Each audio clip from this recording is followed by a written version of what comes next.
ఇవాళ హైదరాబాద్లో world wildlife fund Telangana chapter ఆధ్వర్యంలో మన చాలా పేరు పొందిన ప్రఖ్యాత్ wildlife photographer Haimakar Valluri వాళ్ళు వైల్డ్ లైఫ్కి సంబంధించిన తీసిన చిత్రకళల్ని ఇక్కడ స్టేట్ గ్యాలరీ ఆఫ్ ఆర్ట్లో ప్రదర్శించడం జరిగింది. అండ్ ఇందులో పాల్గొనడం నాకు చాలా చాలా ఆనందంగా ఉంది. మన అందరికీ తెలుసు, ఈ ప్రపంచంలో మనుషులే కాదు, కనీసం ఒక 1000 పైన రకమైన స్పీషీస్ ఉంటాయి.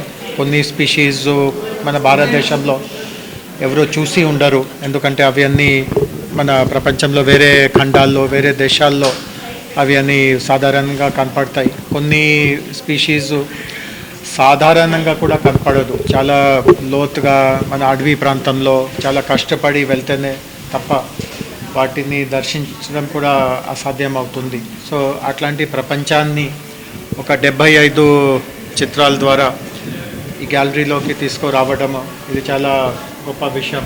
నేను కొన్ని ఫోటోగ్రాఫ్స్ చూశాను.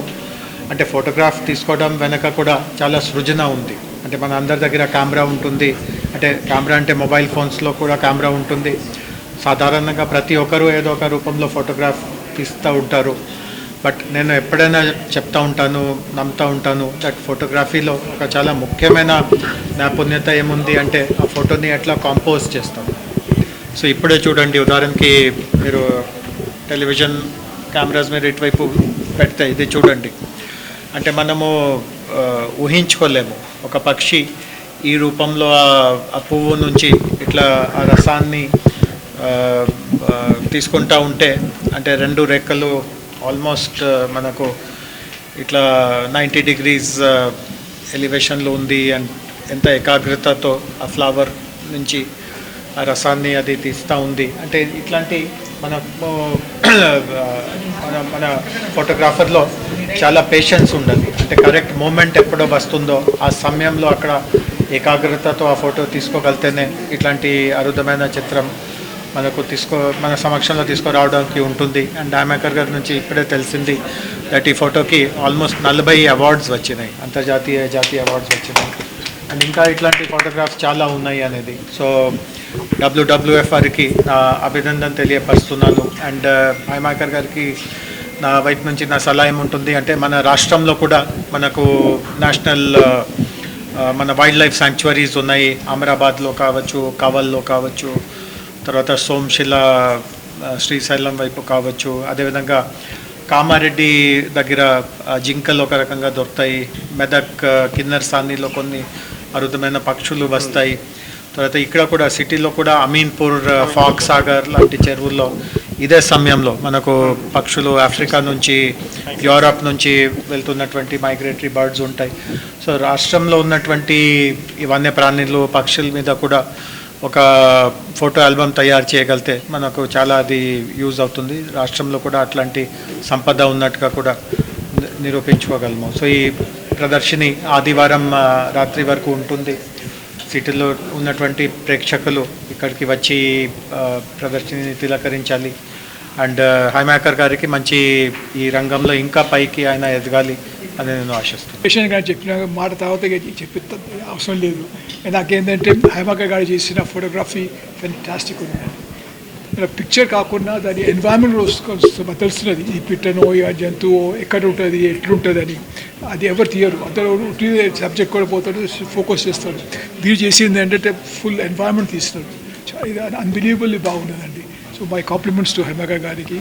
అండ్ ఇంకోటి చేశాక అన్నట్టు మన దేశంలో, మన ప్రాంతంలో, తెలంగాణలో మన స్కూళ్ళల్లో పిల్లలకు, కాలేజెస్లలో వాళ్ళకు ఇటువంటి ఎగ్జిబిషన్స్ వాళ్ళు వచ్చి చూడాలి, వాళ్ళకి అర్థం కావాలి మన నేచర్ అంటే ఏంటి తీసుకురావాలి, వాళ్ళు చూడాలి, కాలేజెస్ కూడా తీసుకురావాలి. It must learn this. And మీరు అన్నట్టు ఒక if you can make a book on మన స్పెసిఫిక్లీ తెలంగాణ కొరకు ఏమున్న డైవర్సిటీ, రేర్ కామన్ యానిమల్స్ కాదు, రేర్ యానిమల్స్ ఏమున్నాయో అని చేస్తే మేము we can distribute to the schools and all this. So all the best and thank you for coming. నా పేరు హైమాకర్ వల్లూరి అండి. నేను పుట్టి పెరిగిందంతా హైదరాబాదే. సో లాస్ట్ 16 ఏళ్ళ నుంచి ఫోటోగ్రఫీ చేస్తున్నా. ఆ ఫోటోగ్రఫీలో పరంగా మొదట బెంగళూరు చుట్టూ చిన్న చిన్న రిజర్వ్స్కి వెళ్ళి అక్కడ పక్షుల్ని వాటిని ఫోటో తీయడము, ఆ తర్వాత ఈ అరుదైన పక్షులు అరుదైన జంతువుల గురించి స్టడీ చేయడము, దాని గురించి చాలామందిని కలిసి అవి ఎక్కడ దొరుకుతాయి, వాటిని ఎలా వెళ్ళాలి, అక్కడ ఎలా ఫోటోలు తీయాలి అనే ప్రయత్నం చేసి వాటి గురించి ఫోటోలు తీశాను. అలా తీస్తూ ఇంట్రెస్ట్ బాగా పెరిగి మెల్లగా ఇండియా నుంచి బయట కంట్రీస్కి కూడా వెళ్ళి ఫోటోలు తీయడం. ఫస్ట్ 2015లో రవాండా వెళ్ళాను, ఆ తర్వాత ఆర్క్టిక్కి వెళ్ళాను, స్వాల్బార్డ్కి. అలా రకరకాల దేశాలు ఆల్మోస్ట్ 15-16 దేశాలు కవర్ చేశాను ఇప్పటిదాకా.